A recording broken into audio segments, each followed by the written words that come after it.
Yo, what's up from your Greyhound Mainland cashed up Greyhound thug? Word.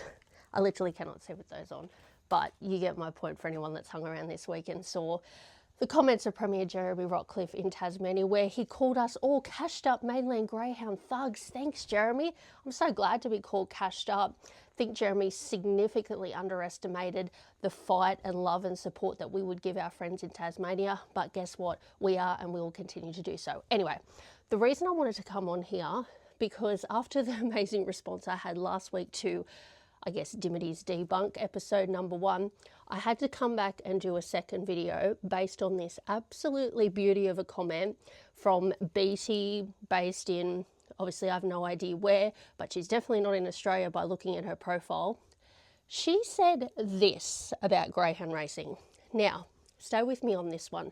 This is why you shouldn't believe everything that is read on the internet, particularly comments like this. Now, if BT had bothered to Google any of the stuff that she was spilling out her misinformation about, she would have got the answers and wouldn't have had to waste her time coming on my page putting up crap like that, which got her blocked and deleted. Anyway, so the first point about greyhounds being tracked.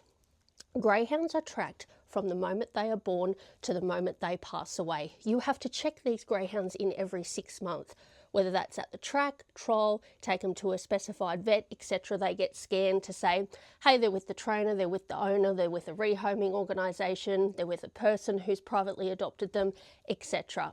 That's the process. So guess what, BT? They are tracked. We know where our greyhounds are.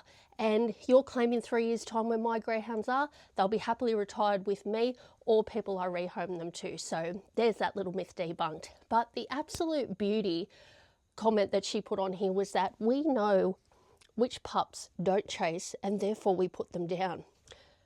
I think she needs to change her page to psychic. If she can predict a greyhound pup that isn't going to chase, my God, she would save us so much time and energy, because we could just retire and rehome the ones that don't want to chase compared to the ones that do.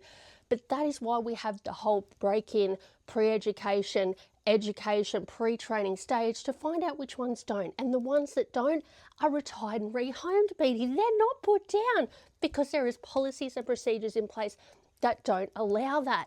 But if you'd bothered to Google that, you would know that that's the standard of care and regulation that we have here in Australia.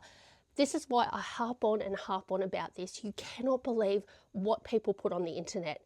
You just can't. I'm just so over all of this garbage constantly getting spewed out. And then her other comment about, oh, well, I'll just export my greyhounds overseas. Guess what? You can only export them to approved countries and you have to obtain a greyhound passport.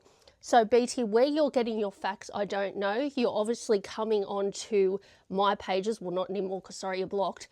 You're obviously coming onto social media because you've got an agenda against greyhound racing. But all of this stuff I'm saying, it is out there, it is facts, it is put out by the regulators, by the government agencies. So none of this I'm saying is made up or just falsified information, unlike everything you just said in your comments. So from this cashed up Mainland greyhound thug based in New South Wales, much love and strength to my friends in Tasmania. I'm sure I'll be back with another episode of Dimity's Debunks because these comments just keep on coming. But I'll put the sunnies back on just to show my thug life. Peace out.